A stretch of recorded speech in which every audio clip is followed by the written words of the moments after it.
Assalamualaikum warahmatullahi wabarakatuh. Waalaikumsalam warahmatullahi wabarakatuh. Bismillahirrahmanirrahim. Salatu wassalamu ala rasulillah la haula wala quwwata illa billah. Amma ba'd. Malam hari ini saya sedang bersama Mas Ahmad Jumanun. Dia adalah penanggung jawab dan juga ketua admin daripada tim Hapus Tato Pondok Pesantren An-Najah. Kali ini kita mau ngobrol-ngobrol santai mengenai latar belakang mengenai Hapus Tato yang sudah berjalan ini ya Mas ya. Ya, Jadi Mas Jumanun itu dulu kenapa pengen mondok di An-Najah? kenapa pengen mondok di An-Najah? Sebelum saya mondok di An-Najah itu kan kehidupan saya itu di jalanan, Mas. Jadi pas waktu tahun 2014 akhir itu ada kejadian teman saya itu jatuh dari lantai 6 dan dari itulah saya mendapat hidayah dari Allah ya. Jadi dari saya merawat teman saya itu selama 1 bulan, di situ ada rasa dalam hati saya, terbetik dalam hati saya mempunyai pikiran besok itu saya akan mati gitu, Mas. Dari situ setelah selesai perawatan teman saya itu, terus saya langsung pulang. Saya ngomong sama orang tua saya, sama keluarga saya bahwasanya saya mau ngaji gitu. Itu sempat nggak percaya, sempat keluarga saya itu nggak percaya karena memang kehidupan jalanan itu kan ya mungkin Masnya bisa tahu lah kayak gimana casing segi kehidupan di jalanan gitu kan. Terus kan kebetulan kan Jumanun kan punya tato. Terus kenapa kok mau dihilangkan? Jadi pas waktu saya masuk ke pesantren An-Najah ini, itu di dalam surat perjanjian itu di situ ada tertulis bahwasanya ketika mempunyai tato itu wajib dihilangkan dan diberi waktu dari pondok itu 6 bulan. Tapi selama 6 bulan itu saya belum cukup waktu 6 bulan itu karena memang dulu itu untuk menghilangkan tato itu tidak mudah. Metodenya itu yang saya cari itu belum pas, belum sesuai seperti yang saya harapkan gitu. Saya pernah menjalani proses laser, proses lain sebagainya, bahkan metode yang ekstrim ya, yang saya punya insting terus saya lakukan itu ada kayak seperti besi dibakar, terus pakai kapur sirih sama sabun colek, itu udah pernah. Terus saya tato lagi tapi nggak pakai tinta biar kulitnya rusak tetap nggak hilang gitu. Terus akhirnya gimana kok bisa ketemu metode untuk menghilangkan tato dari Mas Jum sendiri? Jadi selama 6 bulan itu kan saya mencari, Mas, mencari-cari untuk program penghapusan tato. Bahkan saya sampai ke Semarang, ke Jogja, ke Banyumas, kemana-mana Mas. Saya sempat pesan obat online juga karena kan ada dulu. Apa namanya nggak tahu, saya nggak sebutkan mereknya, tapi memang ada gitu. Tapi dan itu nggak berhasil, Mas. Itu sampai saya menghabiskan biaya cukup lumayan banyak. Dan itu belum sesuai seperti yang saya harapkan, tapi alhamdulillahirobbilalamin Allah memberikan rasa dalam hati saya itu tidak patah semangat gitu, Mas. Justru malah menambah gitu, menambah ini intinya harus hilang gitu. Ya memang ada dorongan lain yang memperkuat mengokohkan hati saya supaya tato saya itu hilang. Di situ saya muter sampai kesana melakukan metode-metode yang pernah saya jalani juga tapi belum sesuai gitu, Mas. Pada akhirnya saya kan dulu punya sosial media itu Facebook. Di Facebook itu kan teman-teman saya banyak, Mas, untuk teman-teman anak jalanan gitu. Saya di situ share, saya bikin status, saya mau menghilangkan tato, tolong sarankan obat yang bisa menghilangkan tato itu obat apa gitu. Awalnya itu. Dan sekitar 1 bulan baru saya bisa buka Facebook lagi. Itu yang komen banyak teman-teman saya yang nyaranin, yang memberikan saran arahan gitu. Beli obat ini, obat ini. Akhirnya obat-obatan itu saya beli. obat-obatan itu saya beli. Nah, di pondok itu dengan berjalannya waktu itu udah lebih dari 6 bulan mas. 1 tahun sudah ada. Alhamdulillah ketua pondok juga memberikan pengertian ya, memberikan pengertian gitu. Alhamdulillah dengan berjalannya waktu sambil saya mengombinasi obat itu gitu. Jadi ketika saya kombinasikan, misalkan contoh dulu itu saya pertama kali mengombinasikan itu 3 obat mas.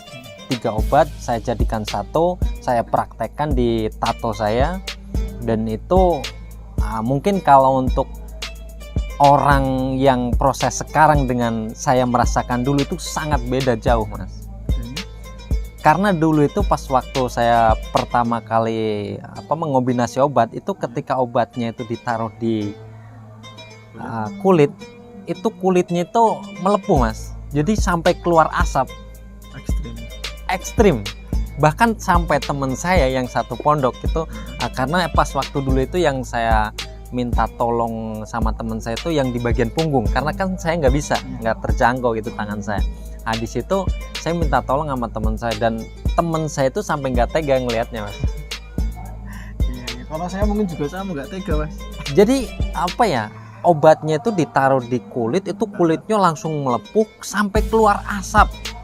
Saya sampai nahannya ya, tapi alhamdulillahirabbil alamin, kembali lagi ke takdirullah ya mas ya. Alhamdulillah Allah itu tidak mengurangi rasa semangat saya untuk menghilangkan tato. Dan besok harinya ketika saya proses itu udah sembuh, besok ke lain harinya itu saya kombinasi lagi. Dalam pikiran saya itu insya Allah hal ini itu bisa gitu lah. Cuman belum ketemu yang pas aja gitu. Nah, akhirnya terus saya kombinasi, kalau misalkan dengan yang ini nggak cocok saya ganti lagi, karena itu kan obatnya beli di apotek mas. Nah itu kalau di apotek itu kan pasti tercampur dengan kimia obat-obatan itu.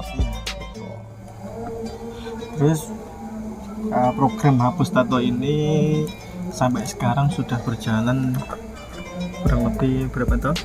Insya Allah pertama kali diadakan di Ponpes An-Najah ini tahun 2017 mas. 2017. Insya Allah 2017 awal itu. Itu juga sudah melalui persetujuan dari ketua dan juga pengasuh ya? Iya, jadi awal saya mengutarakan pada ketua pondok dan semua prosedur pondok itu. Jadi saya sudah mencoba, saya tunjukkan ini hasilnya yang setelah proses menggunakan ini. Itu jadi yang saya udah praktekin di saya itu saya kasih tunjuk gitu. Nah, dan saya minta izin, insya Allah ini akan dijadikan program Ponpes An-Najah gitu. Nah, alhamdulillah berjalan sampai sekarang. Kemudian selama ini susah senengnya apa aja sih? Kalau susahnya itu gini mas, karena kan sekarang itu zamannya itu zaman sosmed ya mas ya, sosial media. Nah di situ banyak banget yang menyebarkan program dari Ponpes An-Najah ini, program penghapusan tato dari Ponpes An-Najah ini. Dan di situ itu banyak banget nomor-nomor yang masuk ribuan mas. Bahkan kemarin ya pas waktu tahun 2000 Corona mulai redep itu tahun berapa tahun? 2020. Nah, itu ya belum hilang tapi udah mulai nggak banyak peraturan itu. Nah, itu mulai masuk mas nomor itu. Saya ngelihat nomor yang masuk itu sehari itu lebih dari 500. Itu saya sampai ngomong sama teman saya mas, ini kayaknya saya bentar lagi bakal gila ini. Saya sampai ngomong kayak gitu, serius. Saya sampai ngomong kayak gitu. Saya kayaknya saking banyaknya, dan itu harus kita balas satu persatu mas. Jadi bayangkan, saya bukan robot. Dan setiap orang yang bertanya itu meminta jawaban yang berbeda gitu loh. Nggak misalkan contoh jawabannya sama, ya saya gampang ngirimnya Copy paste aja. copy paste itu. Nah itu berbeda-beda pertanyaannya, ada yang penasaran aja, ada yang gimana metodenya, ada yang ini itulah pokoknya. Itu di situ saya sampai ngomong sama temen saya kayaknya bakal gila ini kalau kayak gini. Gitu Mas. Kalau senangnya? Kalau senangnya alhamdulillahirabbil alamin, saya dijadikan alat oleh Allah untuk melantarkan pelantara program Hapus Tato ini. Ya di sini seperti awal tadi pembicaraan Mas yang sudah disampaikan, bahwa saya menjadi penanggung jawab seperti itu. Dan saya merasakan sendiri mempunyai tato, dan di luar sana banyak yang menginginkan program yang seperti ini, dan saya bisa sedikit gitu loh Mas, bisa sedikit memberikan pelantara. Itu rasanya seneng banget, rasa senengnya itu udah nggak bisa saya gimana ya mau mengutarakannya nyanyi seperti ini gitu. Intinya saya seneng banget di situ. Ya kan mestinya kalau peserta datang kemudian pulang, mereka senang, itu kan ikut senang juga kan, ikut bahagia. Dan apa ya, tentu saja yang kita harapkan nanti jadi bekal kita lah di akhirat. Amin amin amin amin. Ya mudah-mudahan ya saya selalu meminta pada diri saya, dan mudah-mudahan Allah memberikan ya Mas ya. Mudah-mudahan niat saya itu bisa ikhlas gitu. Memang kalau program ini itu memang belum bisa kalau dibuat gratis, free, tanpa biaya, karena memang untuk pembelian obatnya itu belum ada donaturnya. Nah makanya ini kan bikin video YouTube ini kan belum lama Mas, paling sekitar berapa bulan itu. Nah di situ insya Allah pengennya saya itu ketika nanti sudah ada videonya itu sudah tersebar, dan katanya kan dari video YouTube itu bisa menghasilkan gitu kan. Nah nanti akan saya alihkan gitu loh Mas, dari pemasukan dari video YouTube itu nanti akan saya masukkan untuk pembelian obat, dan saya mempunyai keinginan yang belum tersampaikan, ingin saya buat free tanpa biaya gitu. Jadi itu juga ya, planning ke depannya iya Mas. Saya udah mempunyai pikiran yang kayak yang saya tadi utarakan itu udah selama 1 tahun Mas. Saya pengen buat YouTube. Nah ini kendalanya Mas ya, kendala ya, tapi alhamdulillah Allah melengkapi kendalanya itu. Jadi gini, kendalanya itu kenapa saya mempunyai angan-angan 1 tahun, kenapa tidak bikin video dari tahun yang saya punya angan-angan itu, dikarenakan untuk masa-masa dulu saya itu nggak sekolah Mas. Jadi saya kalau untuk elektronik itu nggak begitu paham gitu, kayak gaptek gitu ya. Iya gitu. Dan alhamdulillahirabbil alamin, saya belum menyampaikan ke orang, ada orang yang mengusulkan Mas, ini kalau misalkan dibuat video itu gimana? Wah ini sesuai dengan planning saya gitu. Ya biarpun saya tidak mengutarakan seperti itu, karena untuk menjaga semuanya gitu. Karena memang kalau untuk kewaspadaan itu kan perlu ya kan. Itu seperti itu. Terus mungkin apa yuk, pesan dan pesannya yang ingin disampaikan? Untuk pesan yang ingin saya sampaikan, intinya ketika kita berani berbuat, kenapa ketika bertanggung jawab harus memikir 2 kali gitu loh. Kenapa harus berpikir panjang kali lebar? Saya mencontohkan diri saya, dulu saya pernah berbuat maksiat itu tanpa ada sedikit pun rasa takut gitu loh Mas. Tanpa ada sedikit pun rasa takut saya melakukan kemaksiatan, nanti efeknya apa.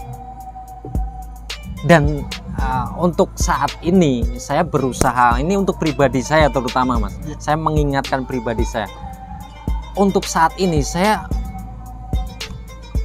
selalu mendorong hati saya, janganlah kamu takut melakukan kebaikan gitu loh. Janganlah kamu takut melakukan kebaikan, yang penting itu tidak keluar jalur rel dalam agama Islam. Seperti itu ya. Mungkin ini saya mengutarakan seperti ini tuh bukan hanya untuk orang Islam aja, karena banyak banget dari orang yang non Islam itu ikut program kami, program penghapusan tato dari Ponpes An-Najah, dari Bali, dari agama Hindu, agama Kristen, agama Katolik itu udah ada gitu. Nah, intinya itu, janganlah kita berpikir panjang kali lebar, janganlah kita kelamaan. Kalau memang dalam hati itu sudah merasakan penyesalan, merasakan tidak enaknya, ini kan tentang tato ya Mas, tidak enaknya, tidak nyamannya dalam segi tato, ayolah kita utarakan gitu loh, kita utarakan secara lisan maupun tindakan gitu. Kalau hanya dipendam dalam hati saja, nanti yang saya khawatirkan nanti ketika umur satu tidak cukup, karena ajal kan nggak ada yang tahu. Nah, terus misalkan nih kita umurnya udah 40 ke atas, nah kalau misalkan kita nunggu kan semakin berkurang gitu kan, dari 40, 50 nanti dulu sampai 60, baru di umur 60 itu baru memberanikan diri. Itu kan umurnya sudah segitu kan nanti, karena setiap proses penghilangan tato itu ada efek rasa, pembuatannya juga ada efek rasa gitu loh. Makanya ya saya pengen pengen mengutarakan hal yang seperti ini itu untuk meyakinkan ya saudara-saudara saya, teman-teman saya yang di luar sana, karena banyak banget teman saya yang masih mempunyai tato, dan alhamdulillahirabbil alamin banyak juga yang udah mengikuti program dari Ponpes An-Najah ini. Itu. Kalau misalkan ada orang di luar sana, dia tuh pengen bantu mengenai program ini, selain bantu doa ya, itu kira-kira apa yang bisa mereka lakukan untuk lebih majunya program ini? Ketika memang orang tersebut itu mau diarahkan dan mau, untuk saat ini kan karena memang masih dalam program pondok ya Mas ya, itu mau menjalani prosedur dari pondoknya. Nah, untuk program misalkan contoh ada orang yang dari Surabaya, Mas ini saya ingin membantu, caranya bagaimana supaya program dari Ponpes An-Najah itu bisa berlaksana di Surabaya, kan seperti itu. Nah, memang kalau untuk prosesnya itu ada kesulitannya Mas, jadi tidak semudah kayak misalkan contoh hanya dioles aja terus hanya dipasangi plaster aja, itu enggak kayak gitu, ada tingkatan kesulitannya gitu. Kalau misalkan memang mempunyai keinginan ingin membantu dan memang ada yang mau, itu silahkan hubungi ke nomor admin, nanti akan diarahkan semua bagaimana, karena ketika saya utarakan di sini nggak bisa Mas, karena pengarahannya itu berbeda-beda gitu loh. Bukan hal yang mudah. Dan saya sampai saat ini ya Mas, saya pengen banget, jadi saya menanggung jawab dari proses sampai hasil akhir gitu loh. Jadi perawatannya insya Allah akan saya arahkan, nanti sampai hasilnya sesuai seperti yang diharapkan itu insya Allah akan berusaha saya arahkan. Selain ketika memang kulitnya itu mempunyai riwayat gitu. Ya Kak, ada nih kulit yang mempunyai riwayat keloid, atau misalkan mempunyai penyakit kadar gula, itu kan kalau misalkan luka itu kan sembuhnya lama gitu.